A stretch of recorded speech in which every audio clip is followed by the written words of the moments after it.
With Liquor Barn, you can shop your favorite bourbon, that perfect bottle of wine, or discover something new. To place an order for pickup or delivery, download the Liquor Barn app, visit liquorbarn.com, or call your nearest Liquor Barn location. Follow us on social media and subscribe to our email list for all the latest news on products, promotions, and events. Liquor Barn, where Kentuckians go to celebrate life. Cheers!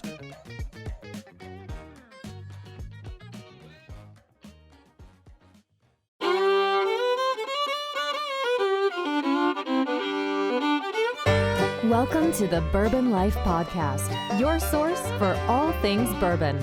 Join your hosts, Mark and Matt, as they drink and review bourbons, share news about upcoming events, interview the who's who in the bourbon world, and, most importantly, bring you along for the fun of living the bourbon life. Now, here's your hosts, Mark and Matt.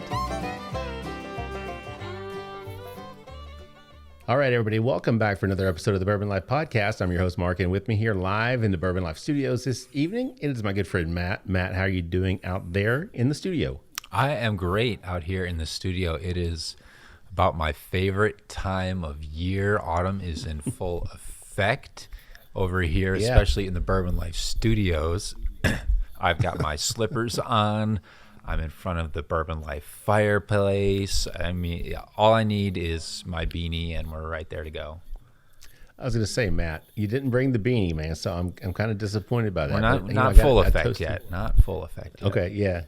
I got it a toasty like 63 or 64 degrees down here in the basement for you, so I got it prepared for you. Yeah, good. A balmy 63.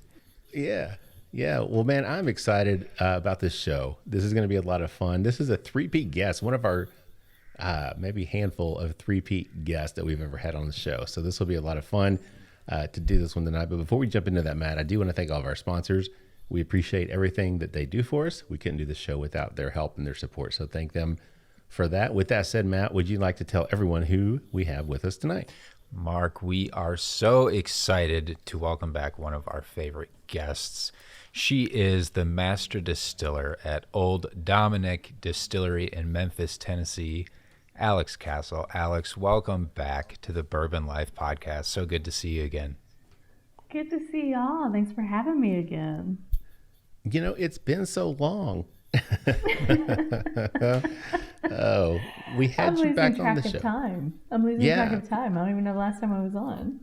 It was actually back in April. I had to go back and look because I was like, it wasn't that long ago. But I'm like, that was 6 months ago. Yeah. I mean, that was. It doesn't seem like it had been that long in my mind. Do you know why it doesn't seem so long? Because we ran into each other in Lexington.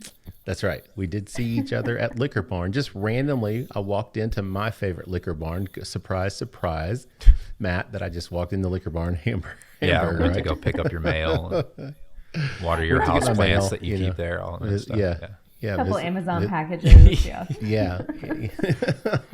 Visit all my friends at Liquor Barn Hamburg, and lo and behold, there was Alex. So now that was, it's funny because I picked up a bottle. You had signed bottles, and I don't think I had a signed bottle from you. So, but this was the Tennessee. That was a Tennessee whiskey. So we're not really talking about the Tennessee whiskey, but had you guys just released that into Kentucky? Was that why you were up here? Yeah, so that was August. And so we were just doing a statewide launch of the Tennessee whiskey. That's what I thought. Because the last time you were on in April, you were in the middle of, or had just completed, I think, your Tennessee extravaganza, right? Yes. A very, very long week. You were all over the state that week, if I remember, like everywhere from border to border, right? Yep. Pretty much? Yep. Yeah. Well, it was great to run into you at Hamburg up at Liquor Barn.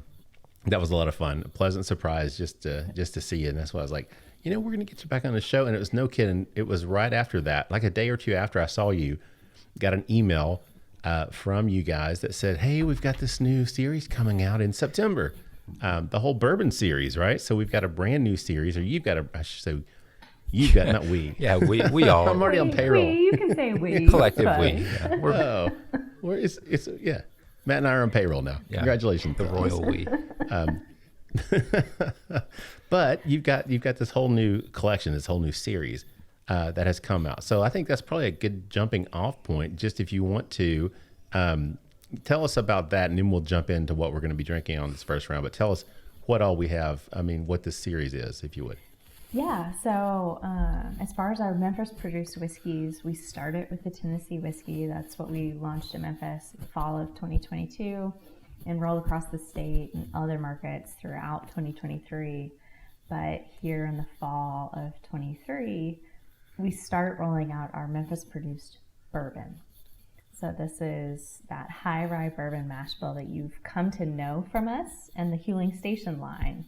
So that 52% corn, 44% rye mash bill, we actually make that in Memphis as well. Slightly different production standards and specs than the Huling Station line, which is produced at NGP for us. Right. And so for this year, for the launch, we didn't want to necessarily do one, I guess what you would call a core product. So like our Tennessee whiskey 85 proof, we would consider our flagship core for Tennessee whiskey. Didn't necessarily want to do that right out of the gate with our bourbon. We wanted to have a little bit of fun with it and experiment with it. And so I was tasked with doing 4 unique batches. And so we've got a 90 proof, which is just our straight bourbon whiskey. We've got a Bond, and then we have 2 cask strength versions. And like with everything we do, all of these are super small batch, 4 to 6 barrels per batch. Okay, great. And we're going to taste through all those tonight. So I'm really excited about that. And I know you got Matt's attention as soon as you said a high rye. Yeah, go ahead, Matt. Yeah, and this is about as high a rye as we can get, 44%. I love it.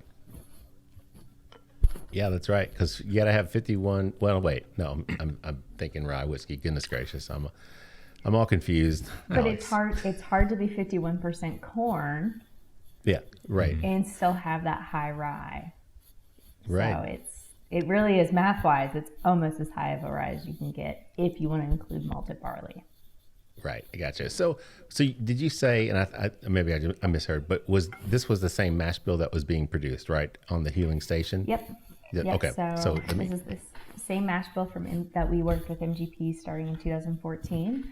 We just decided to also produce it in Memphis. Okay. Like I said, slightly different, distillation proofs. We go into barrel at different proofs.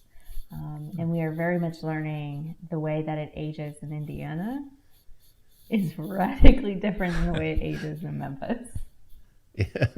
Yeah, and we'll dive into that a little bit as well, because I know we talked about that a little bit with Tennessee whiskey on the last episode, but I really wanted to jump into that here in a little bit as well with the bourbon. So Matt, you've been over there nosing it just a little bit. This is, like Alex said, this is the Straight Bourbon whiskey, 90 proof. I think the label says minimum 4-year-old, I believe, if that's correct. Non-chill filtered. I think the back label says 6 barrels on this one. Entry proof 110, which again, we'll talk about that here in just a little bit. And again, the 52% corn, 44% rye, 4% malted barley. Matt, what do you pick up, man? It's got a really bright and fresh nose. This is the first thing I really picked up, especially at 90 proof. It brings a whole lot of flavor. It's got a big, toasty, roasted kind of nose right up front. I picked up some of those marshmallows, those burnt sugars. Then it really opened up to some nice fruit, like kind of red fruit, orchard fruit, almost like a touch of tart apple. And then a freshness. I think that the high rye content is really coming through with some grainy, grassy freshness. It's really nice, really bold, nice bouquet type, full nose on it. Yeah, I get that. The fruity, Matt. It kind of like a cherry almost aroma in terms of fruit for me that I get on it. But you said apple, tart apple. I can see that for sure as well. Talking about that, I wasn't really picking up those burnt sugars, so I don't know. Maybe if it just escaped my glass faster since I'm drinking out of my official, Bourbon Capital Guild glass, so it's a little bit wider. Those aromas escape quicker, possibly. I don't know, but but anyway, the rye. I think I agree with that, Matt. It's almost kind of like lemongrassy to me, almost like a savory but lemongrass type of an aroma that came through off of that, and I think that's probably coming from that higher rye content for me. So, Alex, what else is out there on the nose that we missed? Well, I'm with Matt. I got marshmallow. And it could be because he said, fire earlier, so my mind's just in this fall campfire modes. But I definitely get the marshmallow, and I do get a little bit of like creme brulee or that burnt sugar. But I do see where it's the longer it's sitting, the more that is taking a back seat to those fruit notes. Like when I first sniffed it, tons of marshmallow, tons of sugar notes. Right. It's becoming way more fruit and floral forward the longer it sits. So now, Alex, just a question on this, because you talked about your 85 proof, the Tennessee whiskey, I think, right? So, Yep. And that's kind of a flagship. So now moving forward with these, is this going to be like a flagship, a straight bourbon release for you all at 90 proof? Will that be a standard, or do you know? Still having internal conversations about that. Okay. I got you. Putting you on the spot there. Well, part of it is, we literally just launched these. So I've spent the last year developing them, but they just started hitting markets and we're just getting reviews. And so kind of the concept in releasing the 4 was to hear where people are. Where's the thought process? Where are people leaning towards to be which way should we go? Should we go 90 proof or should we focus on something different? So we're just really getting that feedback. Personally, I would love the 90 proof because I would actually probably put it as 90.1 proof so that it would be 901, which is Memphis. Gotcha. Okay. Nice. I've been waiting for that. We'll see if it happens. Yeah, very nice. So now with the Tennessee, you guys put the 85 and you had the bottled in Bond, but was that it? Those were just 2 releases? Is that right? Yep. So we've only done 2 releases to our markets. We are up to batch 6 of Ball and Bond on the Tennessee whiskey. We've released 2 single barrels of Tennessee whiskey at the distillery this year. Okay. Oh, cool. Gotcha. But no cask strength, right? Is that right? The single barrel would be the cask strength. The single barrel would be the cask strength. Okay, I gotcha. So kind of curious, yeah. So with this bourbon, it was like, hey, let's just do all these and kind of see where they land, see where people land on them, and just kind of go from there. Is that accurate? Good. 100%. Fair. 100%. Okay. Very, very cool. Well, very nice. And these just came out in September, right? So this is really brand new, fresh to the market. Did these release in all the places you guys are currently, or are you going state by state, or how are you doing that rollout? For the most part, went to all of our existing markets. Okay. I think there's a handful, like 2 or 3 of our markets that are a little bit smaller, and so we didn't necessarily send any there. But definitely to our key markets, Kentucky, Georgia, Tennessee, Arkansas, they all got. Gotcha. If they didn't get all 4 of them, they at least got 2 or 3 of them. Yeah, and you got to do Kentucky. Not that we're not going to rehash her history, but for those that don't know, she is a Burlington native from Northern Kentucky and also a UK graduate. So, go Cats, except for this weekend. God, that was awful. Did you watch the game against Georgia? I didn't get to watch it, but I was keeping up with it on my phone, and it was it wasn't great. No, it wasn't. For all the UK football fans out there, I apologize on their behalf because that was. If you're gonna lose, it's number 1 Georgia. Number 1 Georgia, at Georgia at night. Come on, it's that's just the way it is. So speaking of you, something I wanted to kind of get out there from the get go here is you've had a big. Was it in August? Was that when it was, or September? Yeah. So August, you received quite an honor. Can you share a little bit about that information with our listeners? Yeah. So every August, Bourbon Women, a national organization, has their conference in Louisville. And this year, Bourbon Women decided to create the Women of Whiskey Awards. It's the first spirits-focused awards that is dedicated to women in the industry. And I was honored to be awarded the Master Distiller of the Year this year. Congratulations! Yeah, no doubt. to That's you. incredible. Raise a glass to that. Was that something? Did you know about the process going on? Were you aware that it was happening, or that there was a? I knew about the process because you had to be nominated. My coworker wanted to nominate me, but she knew she needed to ask my permission first. So I knew she was working through that process, and they actually announced the 2 finalists for each of the categories, I don't know, a couple weeks before the awards. So I knew I was a finalist for it, which was enough for me just to be in the top 2.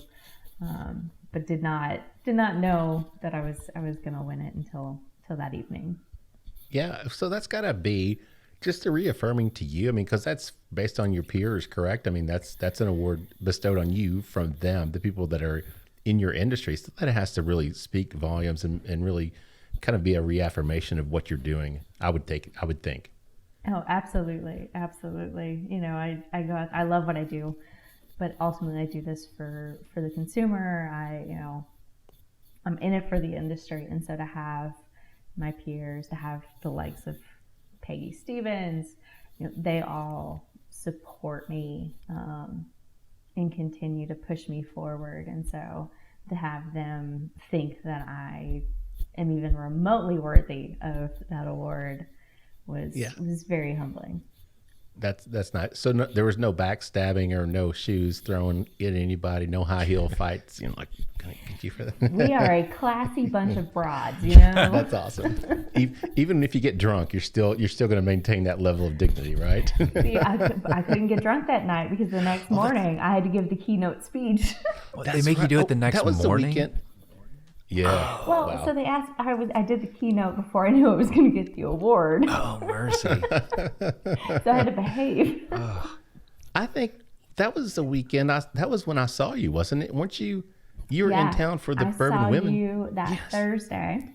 Yeah. The awards was Friday, and my keynote was Saturday. Yep. That's crazy. So for everybody that thinks master distillers have this glamorous life where they just get to fly everywhere, and you know, if they got this posh lifestyle that people just, you know, put them up and take care of them, and they don't really have to do much outside of the distillery. I'm here to tell you that I run into you. You're in Liquor Barn on a Thursday evening, selling your goods here, the Old Dominick. And literally got left at the store by my sales team. I did not have a ride. I had to wait on my ride. That's right. I remember that. I had to wait 2 hours. Yeah. Well, you know, fortunately, hopefully you thought you had maybe some decent company while you waited. So Absolutely. that was fun to get to catch up with you there. But that's right. That was that whole weekend. And it was like, you're there at the store doing your thing, but you're at the Bourbon Women and you're nominated for this Master Distiller of the Year, which is huge. And you're given the keynote, but yet you can't get a ride back to Louisville. That's the life, man. That's the life. Yeah.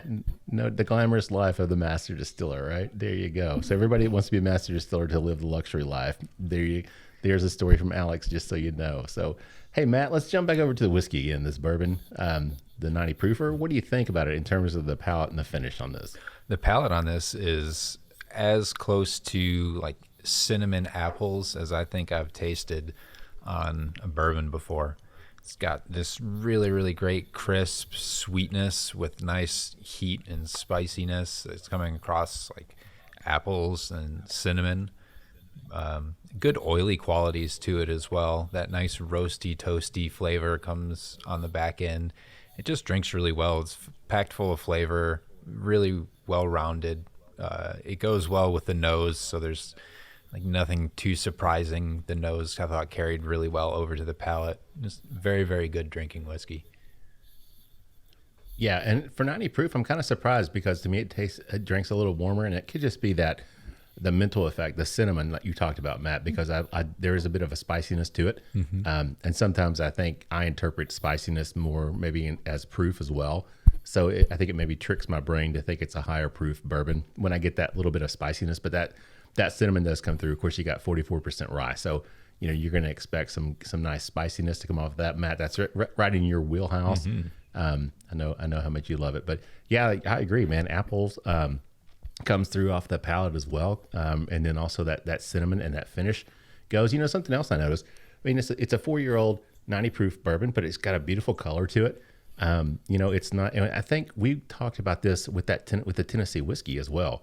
because we talked about the color of that and how much darker. I mean, it just surprised me because it was 85 proof, but yet it was still a very dark Tennessee whiskey, and it was still, I think that was that 4 years old as well? Is that right? As of right now, it's a blend of 4 to 6. So it's definitely it's still on the young side. But still, the color of it, I mean, and maybe that comes from the maturation. It's that number 4 char, man. Yeah, okay, yeah, okay. Got to give it to that number 4 char. Gotcha. Yeah, that dark crocodile smile.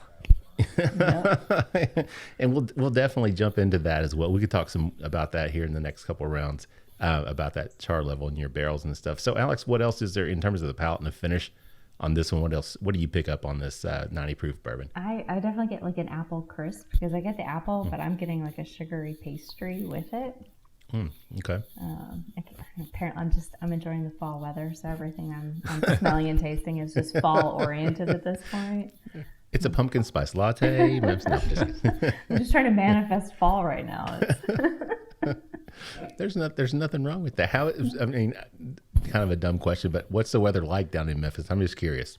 I mean, what are you dealing with? It's been beautiful. The mornings are like 50 degrees. Oh, really? So need a jacket for just a little while. And then like today it got up to like 80, I think. Wow.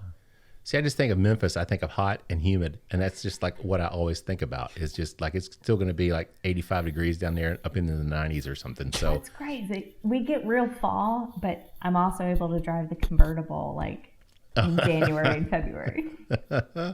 Oh yeah, that's a pretty nice trade-off that you have there, right? It's pretty good. Yeah.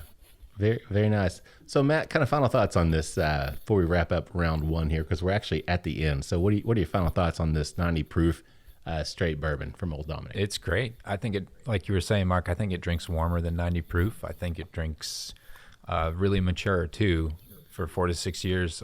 Just well-rounded, good nose, good palate, nice long finish. A great way to start out the trip down the Old Dominick Bourbon Road. Yeah, I agree. Nice and oily too. You know, as I'm swinging it in the glass, and I could see these legs just all over the glass as it coats it. That's something I had not noticed, so that's really nice. Matt, I think you actually talked about that the other way that was coating your palate as well. So, yeah, just really nice. I enjoy this. I think this would be a really nice bourbon for someone who is not a bourbon drinker necessarily. I think this would be a really solid bourbon. As I don't want to say a gateway bourbon, but it's, you know, maybe one of those kind of gateway bourbons where you could really introduce somebody, even though it's a higher rye, I still think it's a nice fit. And I think it's going to get some really fun flavors for people that maybe aren't bourbon fans, and I think they'd really enjoy this.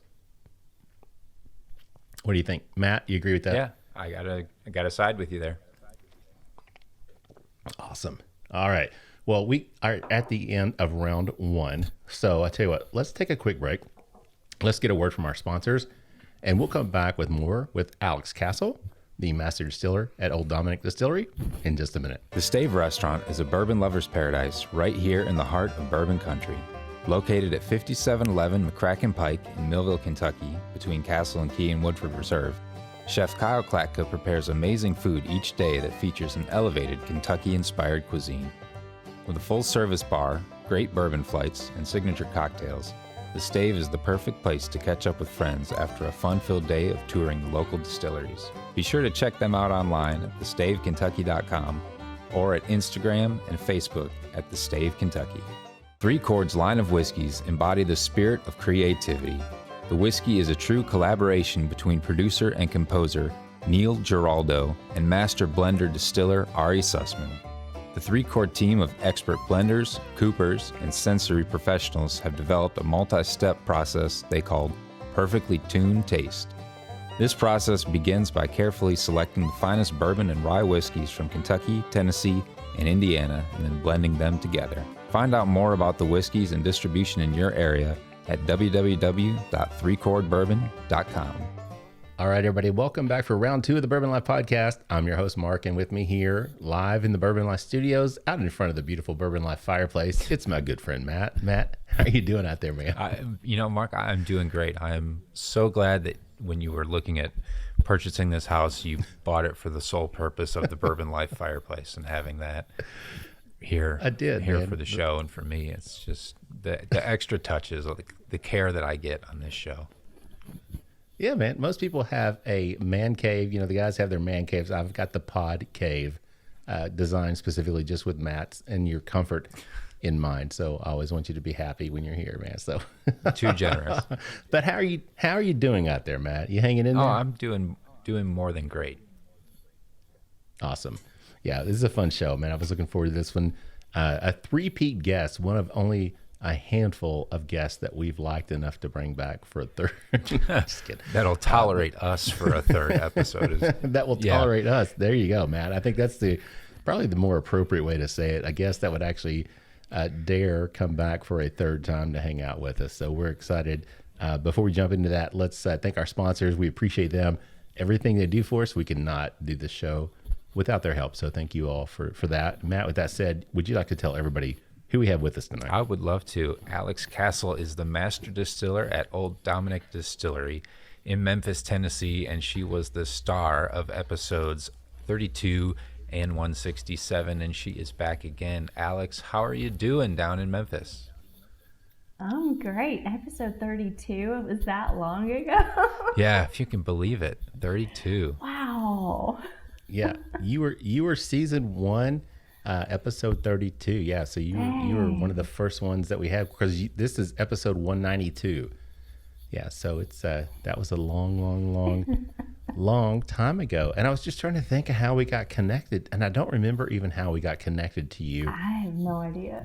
during that first I really don't remember that. But I'm glad that we did, obviously, because we've had a lot of fun. We've had some great shows with you. And I'm not just saying that because I'm a fellow UK grad. Got big blue. That's all right. But no, but what you're doing is really great. And that's, kind of the first question. Well, I'll tell you what, let's talk about what we're drinking first round here. If you want to, Alex, would you like to share with everybody what we've got poured up on this second round here? Yeah, so this is our Bond Bourbon whiskey. So that same mash bill as that 90 proof straight bourbon that we tried. But this is from the fall 2017 production run. So it is, I'm having to do the math in my head so that I get it right. It's a solid 5 years old. If we waited a couple more months, we'd probably be at 6 years on it. Gotcha. And this is the same mash bill, right? Yep, that we talked about. 52% corn, 44% rye. That number 4 char on the barrel, it's 6 barrels per batch, going in the barrel at 110. Gotcha. So everything is pretty much the same. Yep. Except for the fact that this is 100 proof bottled in bond. Yep. And I'm pretty sure the 90 proof was a different production season as well. So right. Gotcha. Good point. Slight difference on that. Right. Yeah. Those technicalities from the federal government, I can only put so much information on the label, I know, but your labels are beautiful. We could talk about that third round because I definitely want to visit that, the bottles and the labels. Just very, very nice. So I'm just curious, Alex, when you're laying these barrels down, were you guys thinking, okay, we're going to take these barrels and that's going to be something that eventually we're going to turn into our 90 proof, and then we're going to turn this into the bottled in bond? Or was it just, we're going to put these barrels down and then we're going to go through the process of picking and choosing? And I mean, how did you come up with the 6 barrels for each specific batch? I guess that's my roundabout question. So definitely just lay the barrels down. I have no clue, especially in the early days. 2017, that was a crazy year for me. I had never started a distillery from the ground up. So I was treading water. It was just get whiskey in barrels, just keep things going. It was all I could do. Never had worked with 3 different mash bills. Wild Turkey, I had 2 different mash bills, but we rarely did rye. It was mostly just the bourbon. So it was a huge learning curve. And so for me, it was just get the liquid in the barrels. I also didn't know what Memphis was going to do as far as aging. That was an unknown entity for me. And I firmly believe in, and I still to this day believe, the barrel is going to tell you what it's going to do. You're going to taste it and it's going to guide you the direction it needs to go. So we just laid them down. And then when my sales team said, here's the concept we would like to do for the rollout of the bourbon, so 4 unique batches, I said, all right, I'll start tasting and see what see what we can do. And that's where we came up with the 90 proof Bond Cask Strength. And the idea was to showcase the different production seasons, so you could also kind of experience what age does, what proof does, right. Just all the different components that go into it. Now, so for each expression here, did you have like a taste profile in mind, or was it, like you said, just the barrels just kind of guiding you all to kind of lead you where you ended up? It was really just the barrels guiding me. Okay. I knew I wanted a lower proof. I knew I wanted a Bond. As a distiller, Bond it's such a good thing to be able to put that on your bottle, because it means you've been doing it long enough to achieve it. And of course, the high proof, the Cask Strength is very popular right now. So I knew I needed to go that avenue at some point. But it really was just me tasting through barrels of each vintage and then just start blending. I did each one at different proofs, and it was like, okay, this one's here, this one's there, and just kind of narrowed it down. Gotcha. That makes sense. Now, well, Matt, let's talk about the whiskey. I'm getting all these questions, and like one answer leads to another question. I just keep popping them out rapid fire, and I need to stop. So let's talk about the whiskey. Matt, what do you get on the nose on this bottled in bond? The nose on the bottled in bond to me is a little bit more robust, more of a, kind of a nutty nose. I'm picking up like some hazelnut, more of the oak. More of the char comes through with this one as well. There's like, I don't get those bright like herbal notes that we had at the 90 proof from the rye on this one. I'm picking up more baking spice, more pie crust, more rye bread aromas on the nose with it. Just a fun experiment going from 90 proof to this bottled in bond at 100 proof, in just the changes on the nose. Yeah, it's funny, Matt, because I'm nosing this, and I was actually starting to pick up. You talked about the marshmallow and the toasted kind of aroma on the first one, and now for some reason, obviously maybe power of suggestion, but I feel like I'm picking that up somewhat on this. But I'm also getting almost like a coffee type of an aroma, which sounds really weird to say, but and almost like a chocolate, like a mocha kind of coffee aroma that's coming through for me, man. So I don't know what's going on tonight, but I'm getting some pretty wild notes on here. So Alex, like you're starting to describe a s'mores. I know, it's like I've got s'mores and chocolate and everything now on my mind. So maybe that's just where I'm headed. So what else is there out there, Alex, that I obviously missed? Funny is I do absolutely get marshmallow on this one too. Okay. But I'm still getting some of that apple and pear. Okay. That we were getting on that 90 proof as well. But I'm definitely getting a lot more baking spice on this one than I did the 90 proof. And I think Matt had a good point. That brightness that was in that 90 proof, I think you're right, Matt, that has kind of dissipated on this one. So I'm not getting that same kind of maybe from the rye that was kind of lending that lemongrassy type of aroma to me. So I agree with that. So Alex, jumping back to you again, you mentioned, when you're laying these barrels down in 2017, you said, I've got to get stuff laid down. I'm working on this. Now you came from Wild Turkey. You were there, if I remember correctly, for around 4 years. Was that right? Yep. Yeah. And you worked a crazy schedule. We talked about that before. You were doing 2 shifts, I believe. If that's correct. I mean, you were doing all sorts of crazy. Yeah, I would go and call at 10 p.m. And assuming you didn't get calls, I would wake up at 2 a.m. to report to work, because I was about an hour away. Report to work at 4 a.m. Work till noon. Unless we were having problems, then I would work till 2 when second shift came on. So I basically was responsible for first and third shift 6 days a week. Yeah, I mean, that's crazy. So you take that schedule, you take that experience here at Wild Turkey, pretty fairly good sized distillery. And then you head down to Memphis to help with this upstart, basically. I mean, you go down there and you are the person. So first question, kind of along those lines, what did that feel like for you to know that? Well, just the experience of going from a place like Wild Turkey that's been in production for long period of time, and then going down to Memphis to this upstart facility where you're just, it's like, wow. I mean, can you kind of talk about that transition and what it was like trying to adjust and adapt to that? So the first 2 years or year and a half were crazy for me because we weren't in production. I didn't have anything in the building. So I went from those crazy work hours at Wild Turkey and just like going off of adrenaline all the time to true office hours. 5 days a week. It was very bizarre. But then when we finally got production going, went back to, especially in the early days, like 12 to 18 hour days, just while we commissioned equipment and worked through kinks. But it was very different because at Wild Turkey I was so used to having a full staff. I had mechanics, I had electricians, I had this whole team to help us get through 24 hours a day. And with a startup, we had nothing. It was us. We were the electricians. We were the mechanics. Wow. And it was a huge learning curve. But I was fortunate to have a fantastic community of distillers across the country that I kind of roped into in the early days of being in Memphis.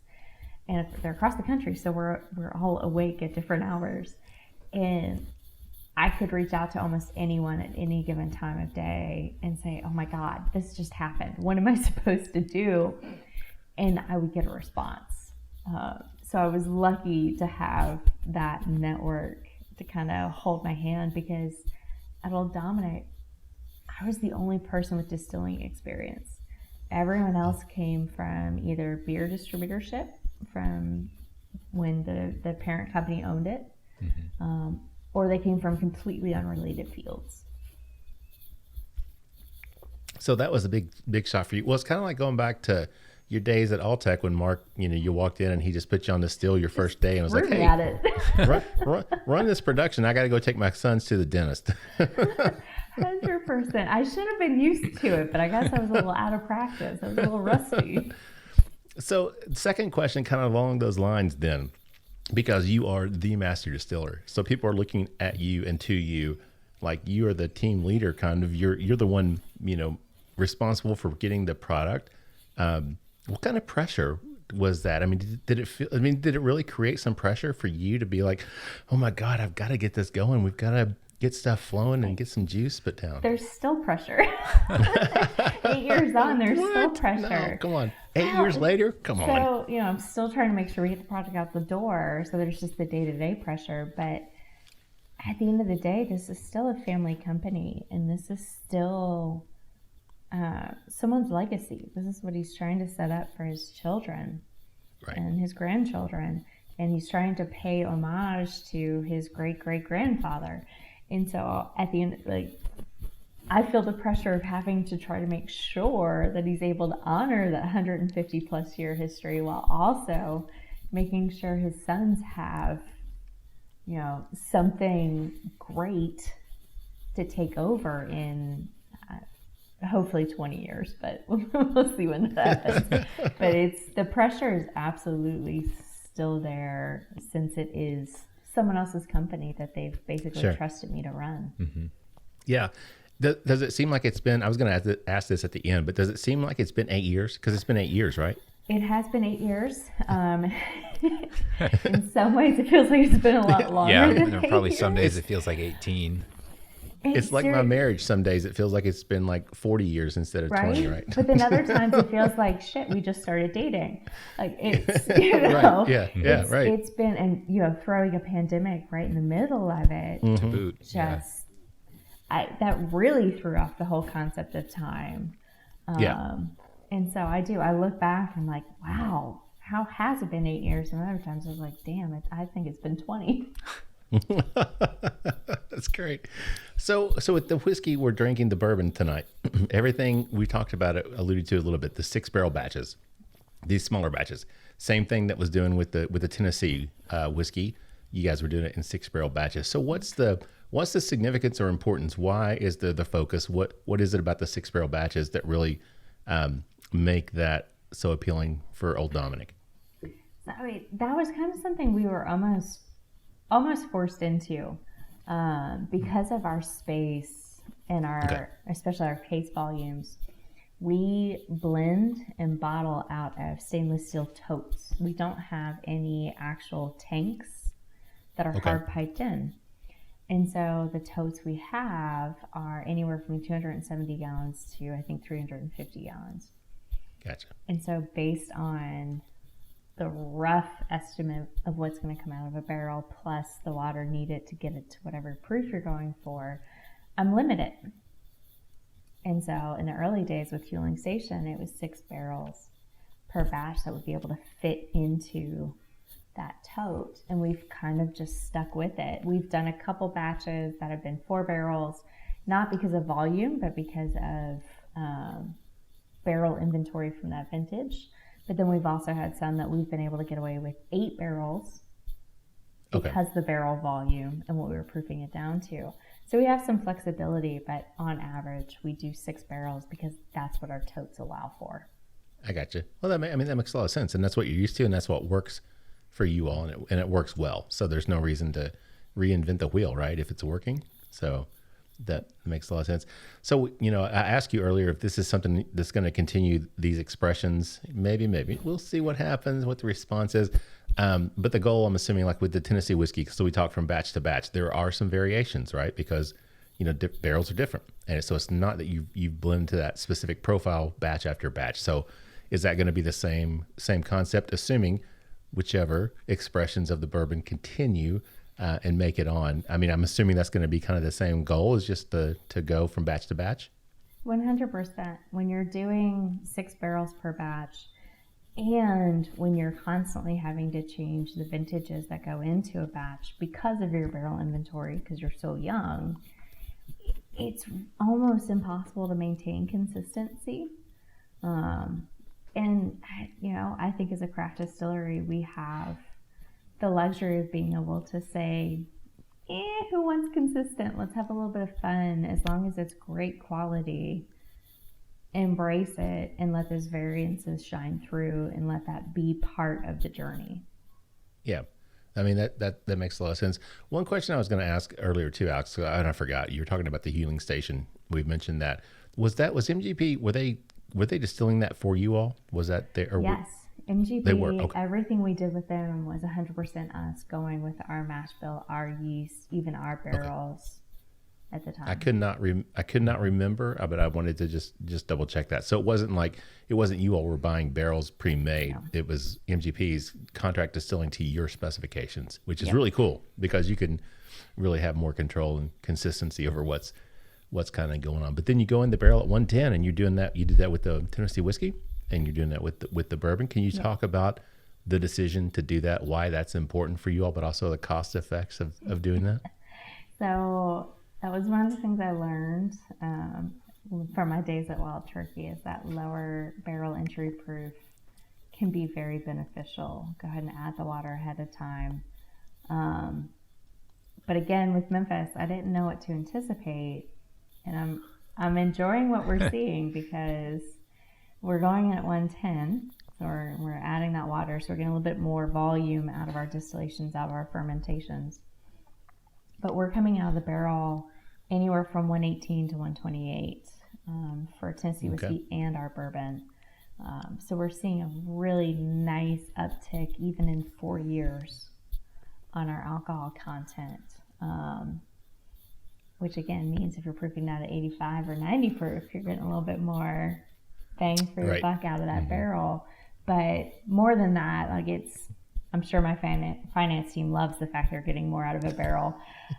I like it because it's increasing the density of that whiskey. You're removing that water, so you're getting amazing viscosity in the barrel, which then allows it to hold up to those water additions.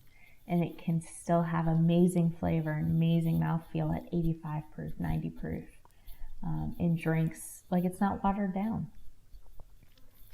That makes a lot of sense. And speaking of the whiskey, Matt, let's jump back to it. because we're almost the end of round 2 already, which is crazy. But can you talk about the palate and finish? What do you pick up on this one? The palate is big and bold with baking spices right up front. A lot of the cinnamon, a lot of cardamom, clove, all those beautiful kind of fall, winter baking spices. Then it leads to the cinnamon that I think has been a pretty common theme throughout the first 2 that we've had. A little bit of the apple. I'm picking up more graham cracker, more of like the rye bread type flavors on this. Surprisingly enough, I don't actually find the finish to be as warm as the 90 proof. I think the Straight Bourbon whiskey had a nice warm cinnamon down the backstretch, and this is just a good flavorful finish. But I don't find it as warm, but absolutely delicious. Yeah. Yeah, it is very delicious. I actually get a little like cherry on the palate on this one, and cinnamon as well, though, Matt, you talked about.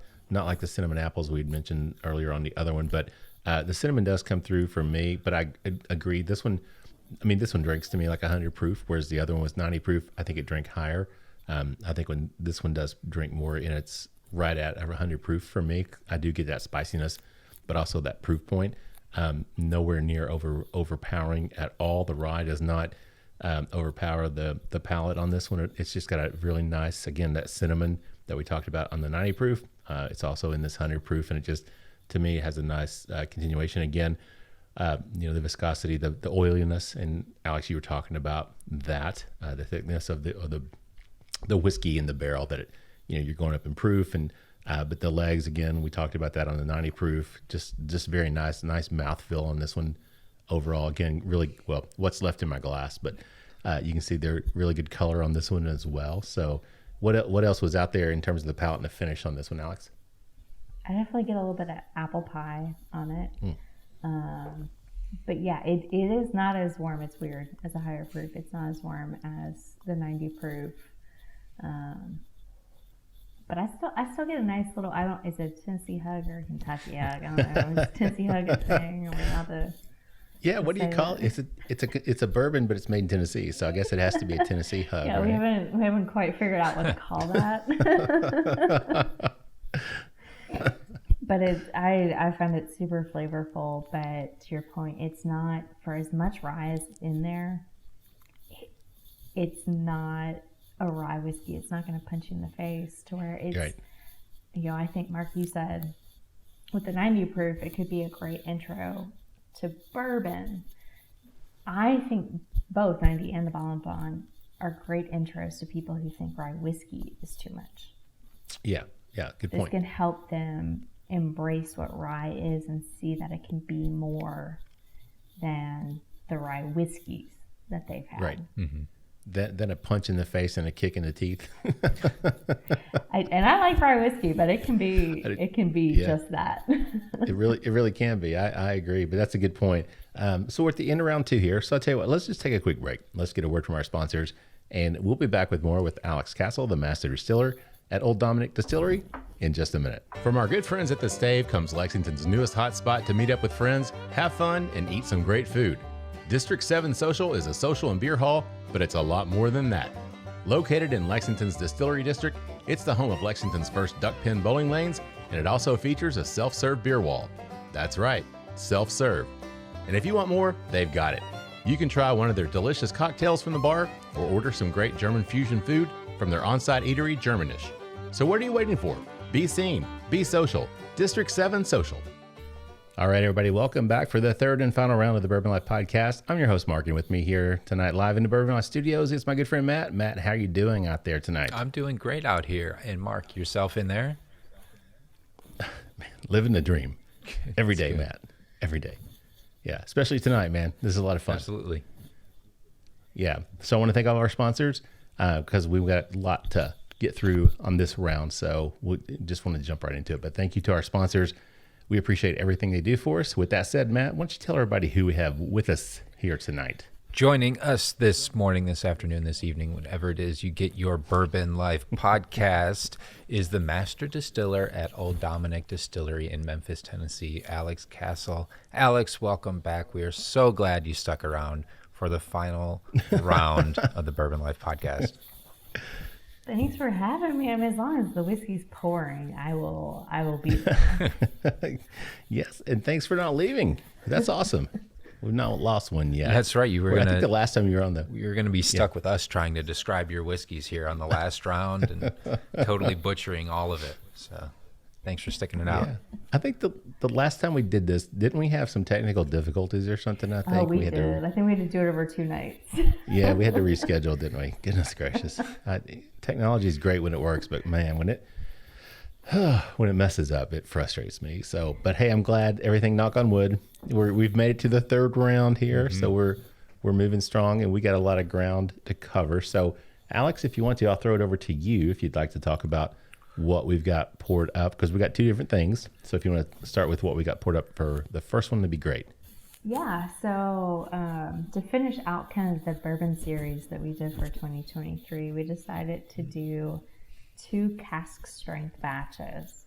And batch number 1 is our spring 2018 production run. This is like all of our other 6 barrels per batch.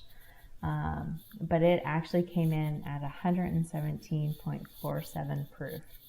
And we go in the barrel at 110. So we definitely gained some proof points with these 6 barrels. So, and same mash bill, like we've talked about, everything's the same, just the difference.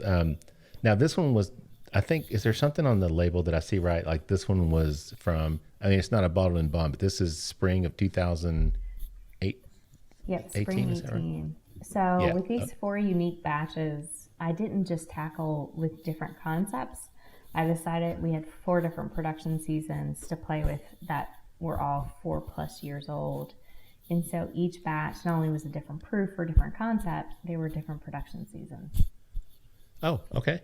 Very, very cool. So if this project continues on, flavors could really change if you stick with these production seasons. 100%. So it would be like quite hard to really replicate. And as each one grows another year or 6 months, however long, possibly before another batch, like quite a bit is going to be changing in the barrels to these. So this could be a fun experiment. And that's so, these are the first bourbon ones we've done, but with like our Tennessee whiskey Bond, we're up to batch 6. And each one's been a different production season. We just recently replicated a production season. I think it's the first one we did. My goal with all 6 of those, never go for the same flavor profile. I'm just looking for, at that time in that production season, what's hitting the best notes, the best complexity, just, all around the best. But my goal is with those is I don't want batch 6 to be like batch 1. And it would be the same with these bourbon batches. I'm crafting them in that moment. Let it be its own thing. Yeah. So now will the barrels continue then to get older, or are you pretty much using all the barrels you've got to do the batches as you move along? Or are you holding some back? I'm trying to hold some back.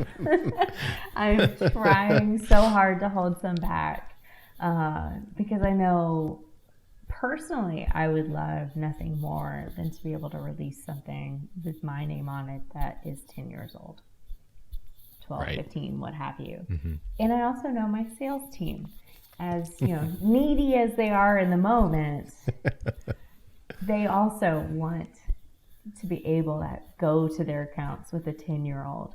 And so it's a balancing act of like telling them, be patient, don't be too needy right now, because the long term we gotta keep an eye on that. Well, those jerks left you at Liquor Barn. Right? Yeah, I mean, that's right. I'm definitely not giving you all the barrels now. Exactly. You Exactly abandoned right. me. It's fine. That is exactly right. So Matt, what do you pick up on this one in terms of the nose? It's got a really, really beautiful note. You're gonna have to give me another second. You might want to go ahead, Mark. I was sitting here chatting. I need another second. Yeah, no, that's fine. On this one, it pulls out a lot of those really, I don't want to compare it to my favorite bourbon, but Elijah Craig barrel proof. I get a lot of that same kind of like brown sugary, even cherry type of aromas. There's the oak. I think the wood really comes through on this one. Alex, you talked about everything's the number 4 alligator char. Is that right? Yeah, All the- yeah, we do okay. exclusively that number 4 char with West Tennessee oak. And then, I also get the the vanilla comes through. It's like the really nice like organic type of vanilla bean when you scrape it open. Not like the artificial, where you open up the liquid. Oh, we got the real vanilla bean going on. Yeah, when you get the real vanilla bean out, it's like that comes through this like really, but there's a brown sugary type of burnt sugar almost aroma as well to me. So it's a reminiscent to me. It really is of like and not to compare your stuff to other people, but just because that's one of my favorite. Probably my favorite regular bourbon is the Elijah Craig Barrel Proof. So very reminiscent to me in terms of that nose. So, all right, Matt, I'm going to throw it to you now. All right. I pick up a lot of some of those same flavors that you're talking about, Mark. There's a good amount of like red stone fruit, plum, maybe like fig, or even like a touch of apricot.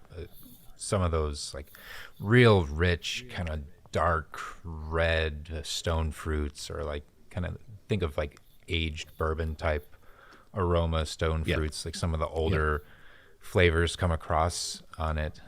The really nice vanilla like you were talking about. I think the barrel really speaks to this one with that char, some of those toasted notes, the oak notes, a little bit of the wood really come across well, like wood sugar, and it's got like a custardy sweetness is kind of the best way I can describe the nose. It's really nice, really delightful. I like that. Alex? The custardy sweetness. That's a good way of putting it. Matt's so good. See, he's on payroll. There you go. There you go, Matt. I really need him to write all my tasting notes going forward. I hate doing tasting notes. You don't need that, trust me. You do well enough. So what else is there out there on that, Alex? I absolutely get a ton of stone fruit on this. Definitely cherry and apricot. Yeah. And because that number 4 char, brown sugar, toffee, caramel, all of those things are there. And there's just a hint of wood, which I'm not the biggest oak fan, so I'm okay with a hint. It's just the right amount. Yeah, I was gonna say. I mean, it's not overpowering, but it pokes out there. You can definitely pick it up. But there's so many other wonderful aromas and flavors. And to me, wait, this one was what? Is this 4 or 5? Did we say what the barrel? 5 year. To me, this it nose is much older, and I think Matt maybe even kind of alluded to that as well.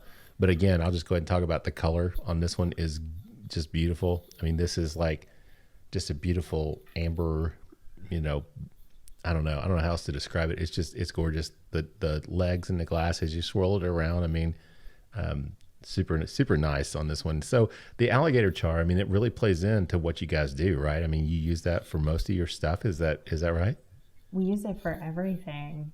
Everything. A benefit of being master distiller is you get to kind of fold your personal preferences into what you do. And I learned early on, I love the notes that come from that number 4 char. That's where you get your toffees and your creme brulees and your brown sugars, is that deep caramelization of those wood sugars. And so that's what I leaned into. That's what I wanted, because that's what I like. Yeah. I'm not even going to talk about the flavor yet. I just took my first drink. Wow. It was funny because when Matt nosed it, and Alex, you were talking, I could hear Matt through my headphones. He went, "Oh," like I heard it too. Okay, yeah. I got this response from Matt. I was like, obviously Matt was digging on that nose as Alex was talking. But my great poker face over here. Matt, you should not play Texas Hold'em, my friend. I'm just going to tell you straight up. But that was Matt, great. I'm right I was with like, you. I have no poker face. It's fine. Yeah, people playing poker with me, I might as well just like pay my $5 or whatever the entry fee is and just watch, because I'm terrible at Take it. all my chips. like- I'm done. yeah, it's like, here's my chips. Just go ahead and take them. We'll just kill it. Yeah, I'll sit just around sit and here I'll and just watch you crack guys. I'll jokes put my all night. sunglasses. Oh my gosh. Oh, that's great. So, Alex, last time you were on, we were talking about, the production process being in downtown, because you're in downtown Memphis. You're right there, right? And We are.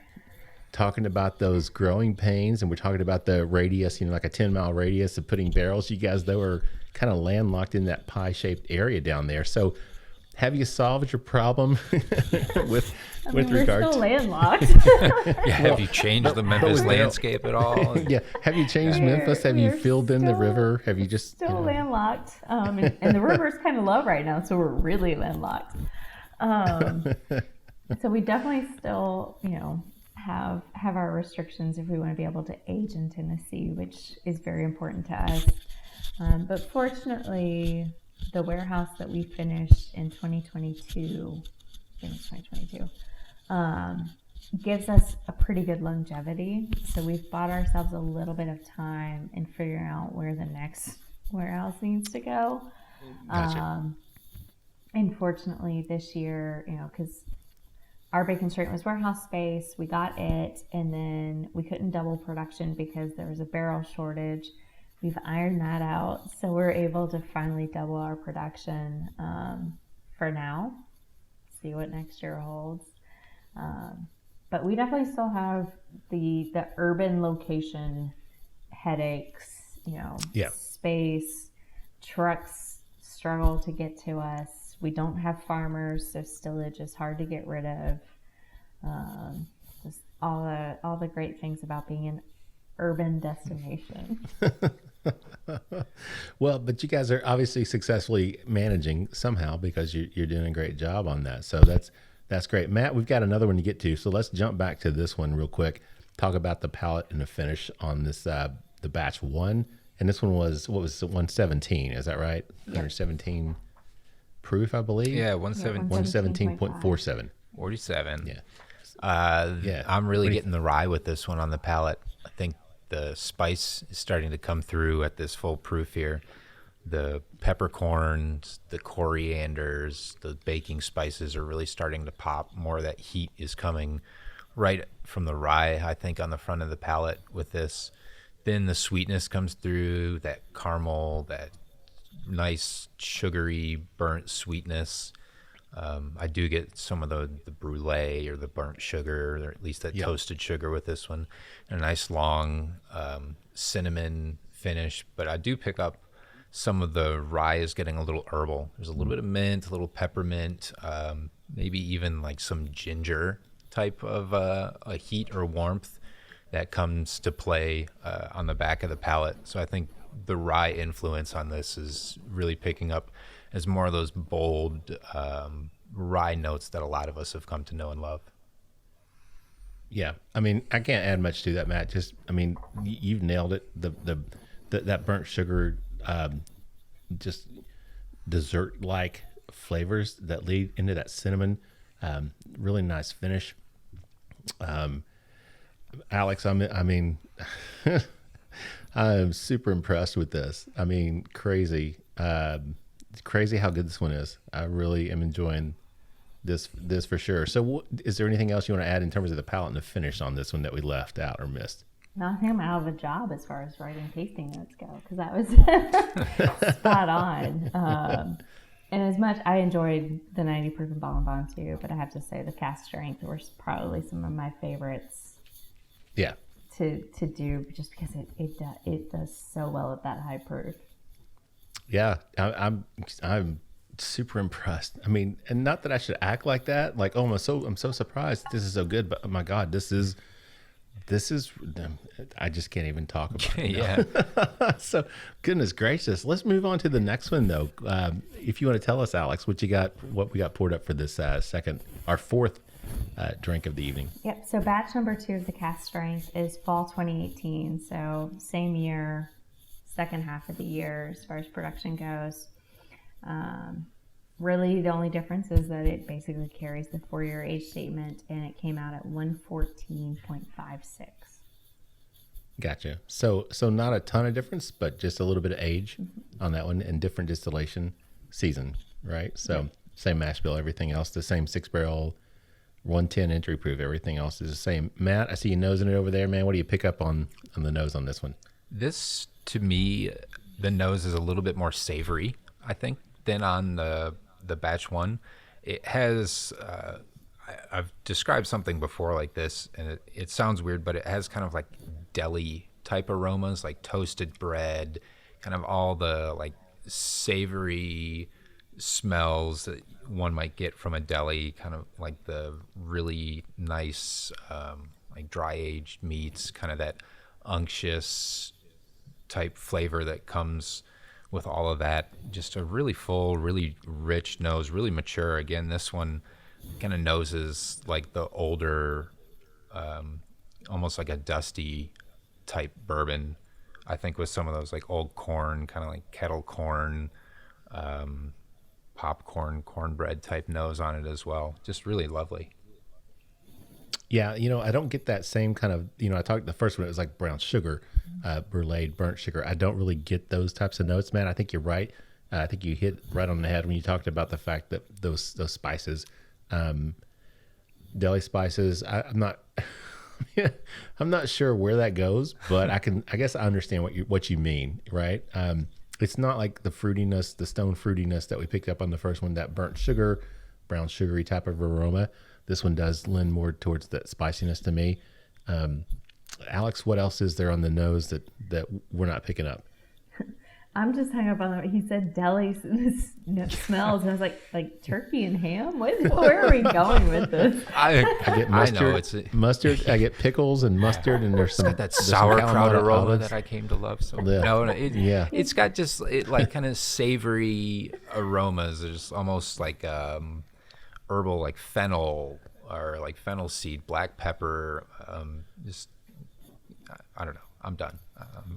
I'm No, out. I appreciate it. And it wasn't that's necessarily what I was going for, but my goal was for the two batches to be different. So the fact that you're picking up, the one is sweet, tends to be the sweeter profile.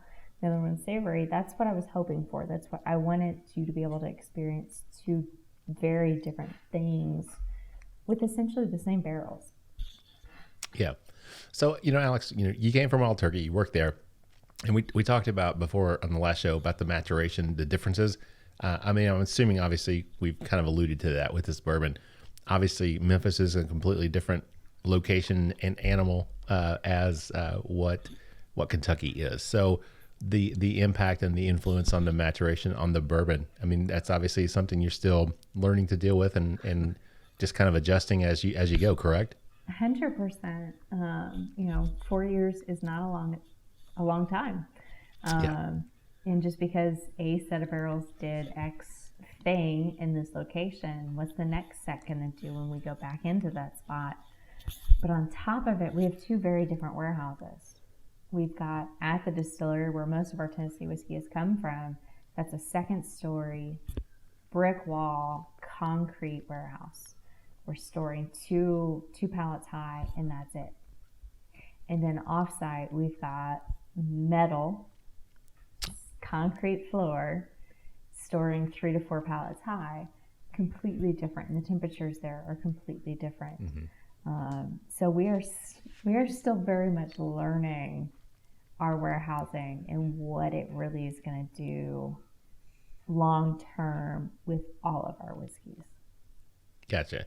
Well, and that's great. So that means maybe hopefully we will get to those 10, 12, 15-year-old whiskeys and get to see what the experience is. So, I forgot to hold up the bottles. And this is the Cask Strength, but the bottles are beautiful. We've talked about that with the Tennessee whiskey, but can we go back and just talk a little bit about the design, the labels, everything? It just looks so nice. You got the cut glass here at the bottom, this nice thick base as well. You got the Old Dominick in glass embossed here, and just the beautiful label design here. Can you talk about that a little bit for us, Alex?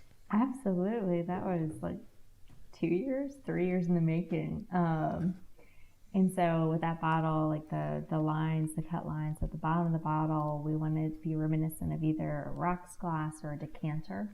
Yeah, right. So we kind of wanted, and that kind of harkens back to the fact that our brand is over 150 years old. We want that kind of old vintage feel to it. And same with having Old Dominick debossed into it.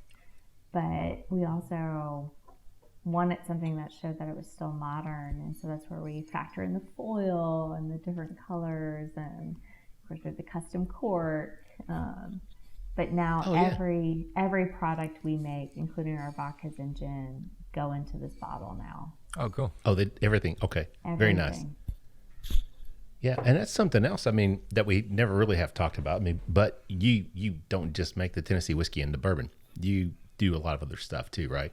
We do. We have Memphis vodka, which is a traditional unflavored grain-based vodka that uses our Tennessee whiskey mash bill. We have the Honeybell citrus flavored vodka, which is just a nice, light, bright citrus vodka. We have a gin, not a traditional like juniper forward gin, more American style, floral, spicy gin. We also have our toddy, which dates back to before Prohibition, and that's a flavored bourbon, which is great this time of year now that the temperatures have finally cooled off. So yeah, we make quite a few products. Yeah, and that's very impressive. One other thing about these products, I didn't think to ask, but what in terms of like retail, what are we looking at from the 90 proofer through the bottled and bond up to the cask strength? Where are we?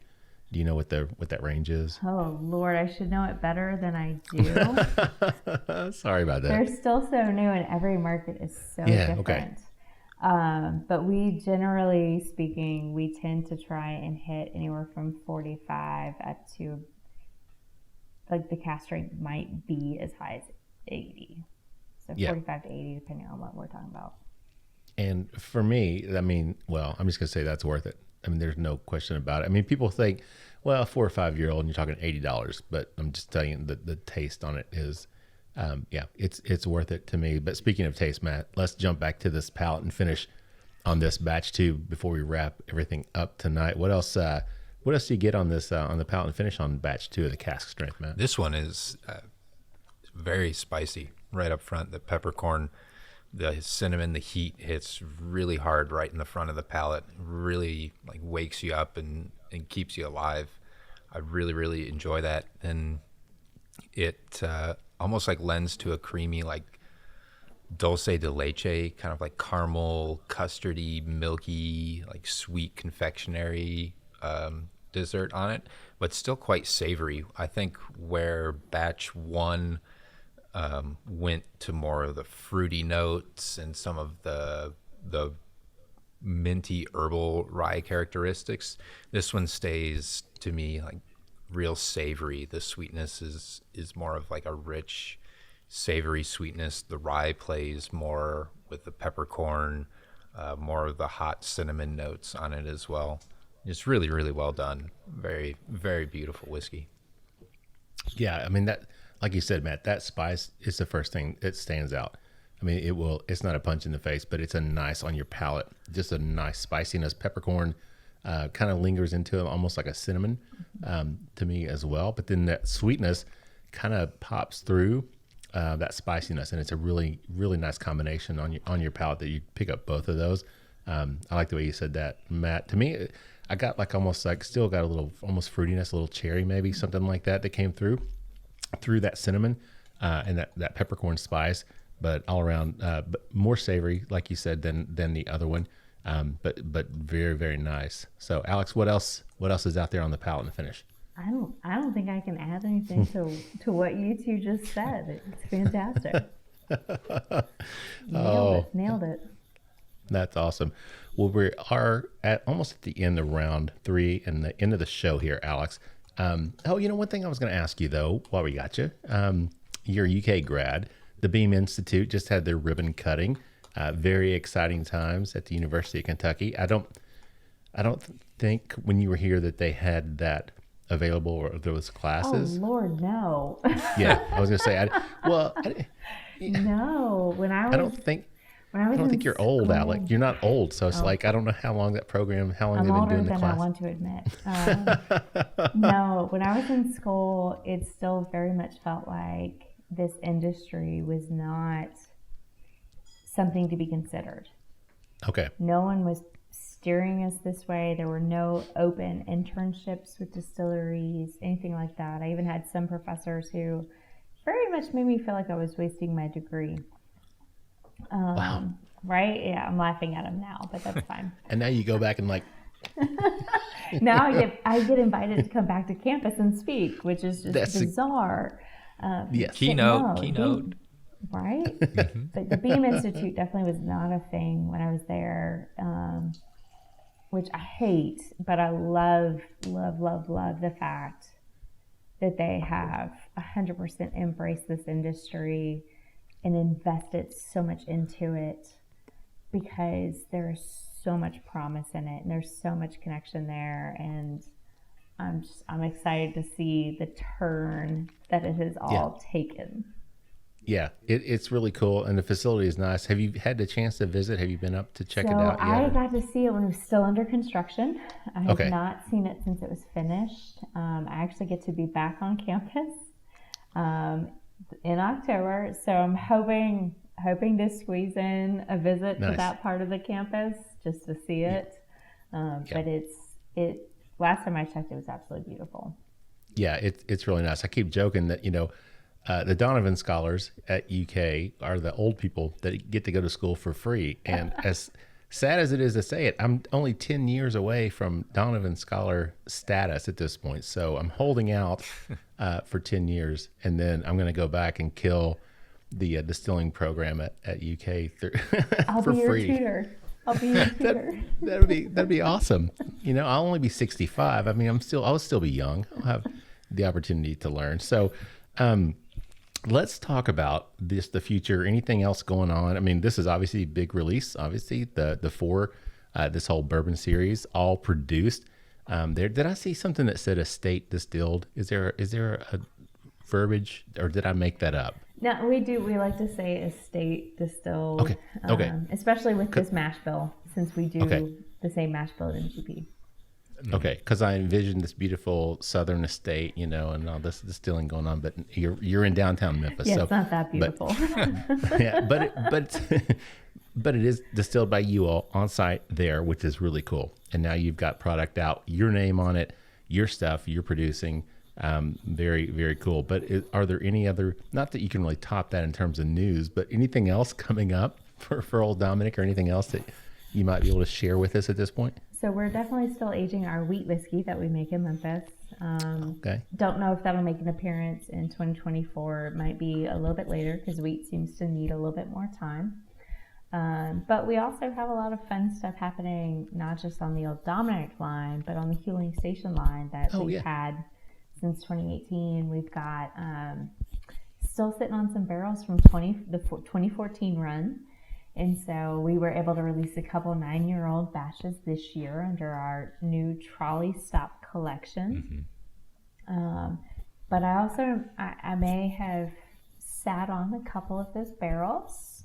So they will be 10 next year. So I'm working on some ideas for what that looks like next year, because I'm ready for a 10-year age statement. Yeah, that's exciting. Yeah, that'll be a lot of it'll be a lot of fun, for sure, and especially to do your own too, because you guys have been you got 5, almost 6-year-old already, right? Yep. So it's not that far out of reach, really. It's not. It's actually much closer than it feels. Well, that's really cool. Well, Alex, I poured up another pour of batch 1 just because it was so good. But before we wrap it up here tonight, is there anything else you'd like to add or share with our listeners?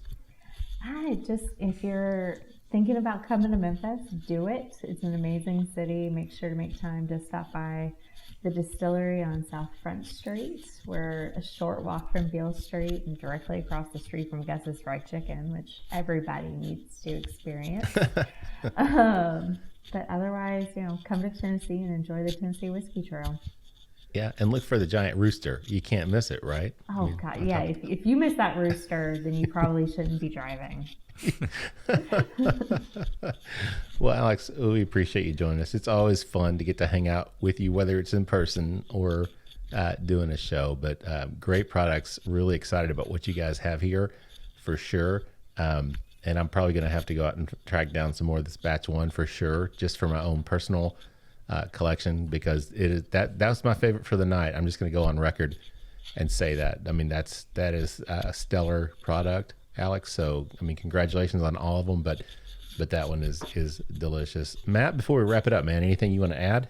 Alex, the pleasure really is always ours. Anytime you get a chance to sit down with us, we have such a great time. It's always good to connect with you. And this is exciting. When I was chatting with Mark earlier in the week, asking what we had coming up for this show, and he told me what we were going to be drinking, I didn't even realize that there was so much going on with you all and it's only been 6 months since we had you on. Yeah. So it seems like the treadmill of success over at Old Dominick is just rolling right along. It's really great to see, and we're really, really glad that you could take the time to sit down with us and our listeners. Thanks, y'all, for having me. This is always so much fun. My sales team keeps me busy. That's why it seems like we have so much. They keep me busy. They challenge me, but it's been a fun year. A lot of fun products came out this year, so happy to share them with y'all and everyone else. Well, the next time you get stuck at Liquor Barn or anywhere else here in Lexington, let us know, because we'll be happy to come out and hang out with you and have a drink or two. Sounds good. Yeah. All right. Well, we appreciate you, Alex. Appreciate you hanging out with us. Appreciate the products, obviously. We also appreciate all of our sponsors. Like I said before, we couldn't do the show without their help. So thank you all for all of that. Our listeners, we love you guys. Thank you all so much. It was great to see some of you guys this past weekend at Bourbon on the Banks over in Frankfurt. That was a lot of fun. Look forward to seeing some more of you guys in person, hopefully over the next few months. We get out and do some things. But if you'd like to follow us on social media, you can do that. We're on Instagram, of course, at The Bourbon Life. Also on Facebook as The Bourbon Life. And we have a private group called The Bourbon Lifers. We'd like you guys, if you can, just join us in there. We have a lot of fun conversations, a lot of neat things going on in there. And if you have a question or a comment or a show idea, feel free to reach out to us. You can find us by Gmail at thebourbonlife@gmail.com. We'd love to hear from you. And if you feel so inclined, please feel free to leave us a review on your favorite podcasting platform. And I do want to give a shout out to Big Chief, Mike. He does the show called The Whiskey Trip, which is a sister show that we put out under the Bourbon Life umbrella. Mike has some great guests like Alex on the show. But each week he also does a new episode, and we put that out. And it's a lot of fun. Mike travels all around the country pretty much and does some great shows. So check out Big Chief and The Whiskey Trip. Follow him on Instagram and Facebook as well. And with that said, I'm going to wrap it up, send us home with our tagline, which is, may your glasses always be full, and may you keep on living the bourbon life. Thank you for joining us for this week's episode of the Bourbon Life Podcast. Our mission at the Bourbon Life is simple: to share our passion for all things bourbon with you every week. And we'd really love to hear your thoughts on how we're doing. You can find us on Instagram and Facebook at The Bourbon Life. You can also contact us by email at thebourbonlife@gmail.com. And you can always find us on your favorite podcast platform. If you have a moment, we'd love it if you would rate us and give us a review. So until next week, we hope your glass is always full and that you keep on living the bourbon life.